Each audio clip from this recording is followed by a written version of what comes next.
I opposed the petition because I was already familiar with Gandhi and who he was. And as a matter of fact, I was driving right along this road behind us, and I saw the statue. I said, "Who is this?" And I looked and I saw it's Gandhi. And I said, people must not know who this man is. And I took some photos, and then I sent an email to all staff here at the University of Ghana, along with about 70 of his most racist quotes. Not a few, but like about 77 of his most racist quotes to everyone on campus. Now, the reaction from most people was, we had no idea. We saw the movie. We thought this is a great guy. The movie, which was sponsored by the Indian government as a piece of propaganda, but that's a sidebar. But most people had no idea, much less had they researched and read. Now, the complete works of Mahatma Gandhi, or as we prefer, Mohandas Karamchand Gandhi, is out there. Everything that he has ever written is all together in, I want to say, 99 volumes thereabout. So you can go through letters that he's written, so forth and so on, and things that he's written in Hindi, in Gujarati. And this is really the issue, that there were so many people who thought he was so great because they can't read Hindi. They can't read Gujarati. If Dr. Martin Luther King could read it, or Nelson Mandela could read it, or Kwame Nkrumah could read it, they would have had a vastly different picture. But now, for us as researchers, I'm a research coordinator at the Institute of African Studies, Language, Literature, and Drama. So I've read about Gandhi, and my first time hearing about it, a historian, Dr. John Henrik Clark, he said that Mahatma Gandhi was a fraud and a faker. I heard this back in the early 90s, like 92 thereabout. I said, wow, I wonder where he's coming from with this. So I started reading about it. I started reading about the plight of the untouchables. Dr. B.R. Ambedkar, who wrote the book, What Congress and Gandhi Have Done to the Untouchables. So once you know better, you have to do better. And this is really a blow for black dignity, black self-respect, striking out throughout the world. Many parts of the world hail Mahatma Gandhi. Why Africa should oppose such a figure? Very good. When we think about it, we have to put it in context in terms of who was Gandhi to us as black people. And when you are familiar with the history, you come to find that he was actually a sergeant major in the army fighting against the Zulus, in which thousands and thousands of Zulus were killed.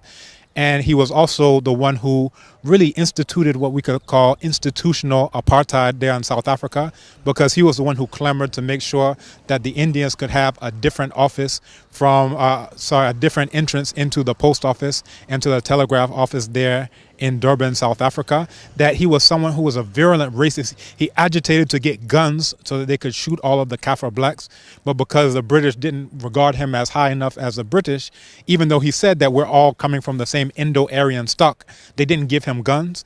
And we're happy, because otherwise he would have been as bad as Colonel Dwyer, who shot down so many Indians. The only difference between Gandhi and Dwyer is that Gandhi just didn't get the opportunity and didn't get the weapons. So anytime we look at anything, we should see it from our perspective, an African-centered perspective, as we do at African Studies. So as African people, what did he do for or against African people? And we can look at not only his words, but his deeds in fighting in wars against the black people. When he went back to India, he fought against the Dalits, who are the black untouchables of India. So these are the things that many people are not aware of, but as soon as you become aware of it, you have to do something different. You have to change your behavior. Some also may have said that this is an academic community and should have known better. But why do you think University of Ghana would in the first place have such a figure erected on campus? Very good. Now, people did not know better, and people were not consulted in general. So this was something that was done by the higher-ups. We won't say any names, but we know who they are. And they decided to just place a statue, because I'm sure that they were under the same impression of most of the world, where if you go to a Martin Luther King memorial, you'll see Gandhi there. If you go to Senegal, you'll see Gandhi. They put these statues, South Africa, they put these statues all over, and it literally depends on ignorance for anyone to accept the statue. Now the people in Malawi heard what we did here, and they have a court injunction where they stopped the statue from being there, because for us as black people, we have to have black dignity, we have to have black self-respect. If you say that, oh, my plate is nothing but a rubbish bin, then the whole world will collect rubbish in it. But when you say my plate is a wonderful plate, then people are willing to eat off of it. So when we don't have respect for ourselves, when the rest of the world, you go to Europe and they are throwing bananas at you when you're playing football, when you go to India and they're beating you down, when you're going to the US, the black person does not have a very high level of respect in the world. but it starts from self-respect. If someone who called you 1 degree removed from an animal, you put him on a campus at a black university, an African university, it means that you must not know very much about yourself. But it's not everyone who's in that position. So those of us who knew, who have read, who studied, we are the ones who agitated. Because imagine if you put, again, Colonel Dwyer was this British man who shot down so many of these Indians in a massacre. Imagine if you put him in a university at New Delhi. Imagine if you put him at a university. It means that you, all the scholars, you must not know anything about your history. It will be a slap in the face. And that's how many of us took it, as a slap in the face, that some of us know better and we don't just go along with the propaganda, or what some of us call impropaganda. It's improper propaganda about Gandhi. A lot of people also say this might mar the relationship between Ghana and India, especially now that the statue of their former leader has been taken away. Don't you think that would cause some kind of skirmishes between the two countries?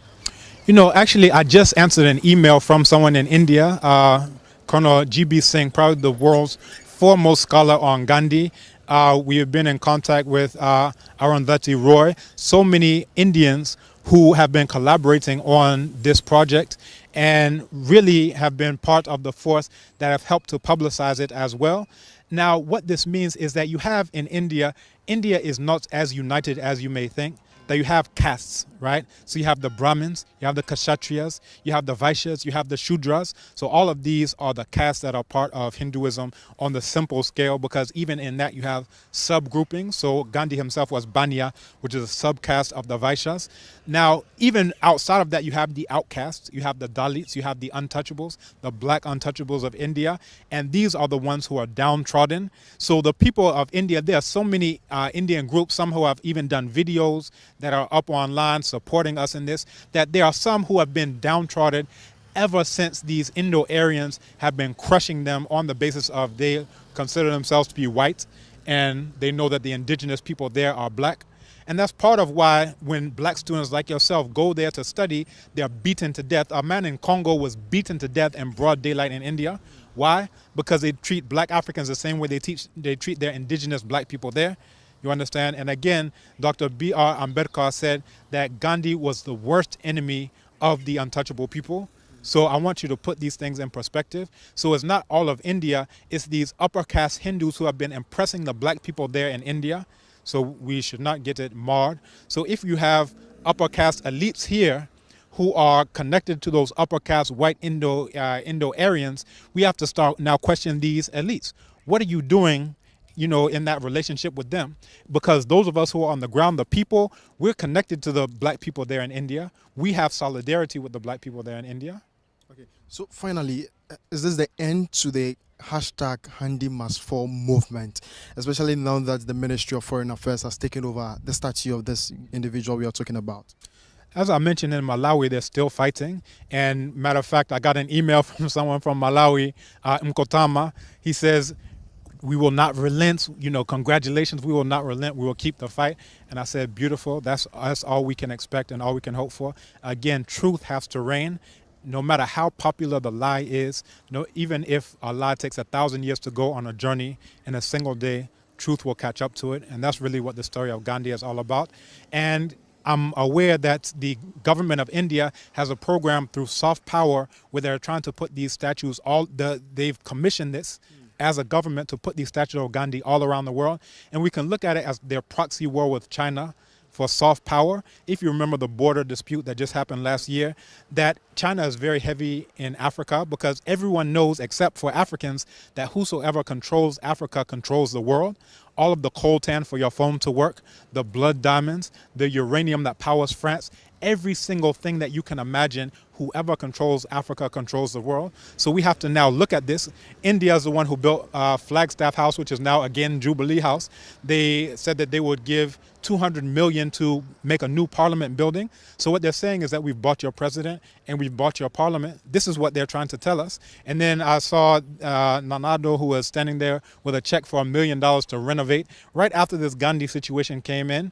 So we have to now question this. Are we just going to be pawns in a proxy war with China and India? Because everyone is coming here. The U.S. is coming here with a military base. the British, Francophonie, we're hearing all these things. Everyone is rushing to Africa, but many of our youth are rushing across the Sahara Desert to the Mediterranean. What do all these people see that we do not see? What type of education are we getting here if all of our students, our young people, have an unemployed graduate association and can't understand that we have to come together as black people, regardless of location, for black issues of black dignity and black self-respect?